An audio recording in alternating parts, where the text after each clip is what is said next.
তো বিশ্বনবী একদিন ফজরের সালাত শেষে লুকিয়ে লুকিয়ে মক্কার সবচেয়ে বড় বক্সার, তিনি মক্কার সবচেয়ে বড় বক্সার রুকানার কাছে চলে গেল। যে বলল, রুকানা আসলিম তাসলাম, ইসলাম মানো শান্তিতে থাকবা, দুনিয়ায়ও থাকবা আখিরাতেও থাকবা, সুবহানাল্লাহ পড়ে।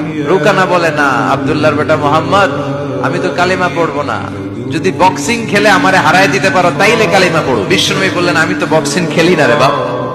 রুকানা বলল, তাহলে আমিও কালিমা পড়ি না।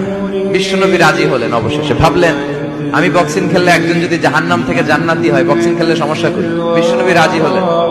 এবার বক্সিং খেলার পালা। রুকানা হাফ প্যান্ট পরে গায়ের মধ্যে জাইতুনের তেল মেখে এভাবে লাফাচ্ছে। আপনারা রেসলিং খেলা দেখছেন? তেল মেখে পজিশন নেয় মারার জন্য প্রতিপক্ষকে। তো বিশ্বনবী তার পজিশন নেয় না, বিশ্বনবী দাঁড়িয়ে আছে। রুকানা বলল, মোহাম্মদ, আমি লাফাচ্ছি, তুমি লাফাও না কেন? তুমিও লাফাও। বিষ্ণু বললেন, না আমি লাফাই না, কারণ আমি সেলাইবিহীন লুঙ্গি পরি। সেলাই ছাড়া লুঙ্গি পরে যদি কেউ লাফায়